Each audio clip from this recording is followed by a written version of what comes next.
Bonjour et bienvenue dans votre nouvel épisode des Rendez-vous du risque consacré aux outils de l'analyse a priori. Dans cette vidéo, je vous propose la démarche Six Sigma. La méthode Six Sigma est née en 1986 chez Motorola qui cherche à améliorer ses processus de fabrication, la qualité de ses produits pour mieux satisfaire ses clients.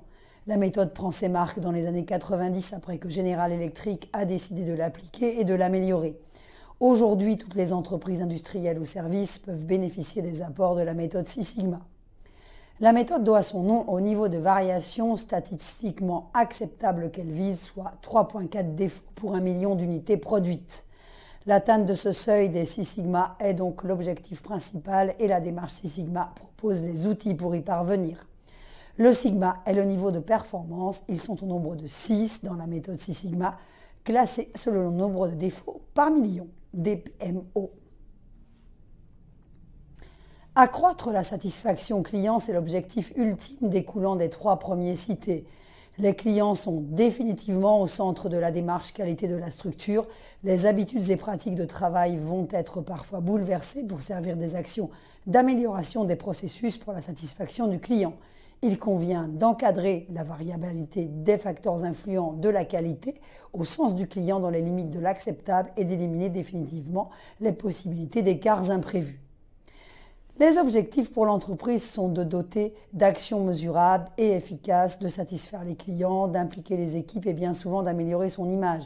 Elle va se baser sur le DMAIC, définir, mesurer, analyser, améliorer, maîtriser pour y parvenir. Si un processus ne peut être amélioré, il ne répond plus aux attentes du client. Six Sigma permet aussi de créer de nouveaux processus ou de nouveaux produits avec une autre méthode qui comprend aussi 5 étapes, DMADV, pour définir, mesurer, analyser, développer, design en anglais et vérifier. Les premières étapes sont identiques à celles du DMAIC. La démarche est aussi axée sur la mesure des coûts et va souvent à l'encontre des habitudes de la structure. L'engagement et le soutien de la direction ainsi qu'un accompagnement au changement sont donc indispensables pour éviter tout blocage ou même échec. Bien menée, la démarche est au contraire très valorisante pour le personnel impliqué. Des niveaux, le White Belt, premier niveau pour comprendre la méthode Six Sigma. Le Yellow Belt, sensibilisé aux problématiques Six Sigma. Il peut participer à la réalisation d'un projet d'amélioration sous la conduite des niveaux supérieurs. Le Green Belt, il peut conduire des projets d'amélioration.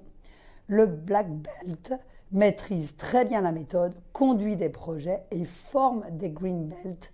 Le Master Black Belt est garant du respect de la démarche, encadre et forme les Black Belt.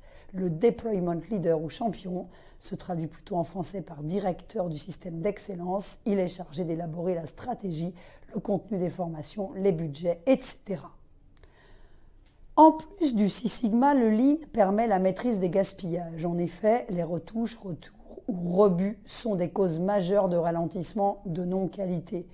8 types de gaspillage sont ainsi traqués, les défauts, les rebuts, les retours clients, la surproduction, le surstockage, les temps d'attente et tous les problèmes de synchronisation entre 2 activités, les mouvements inutiles et les erreurs ergonomiques de conception du poste de travail, les transports ou déplacements inutiles de produits, d'outils ou de personnes, les traitements inutiles qui augmentent les coûts sans valeur ajoutée, la sous-utilisation des qualifications.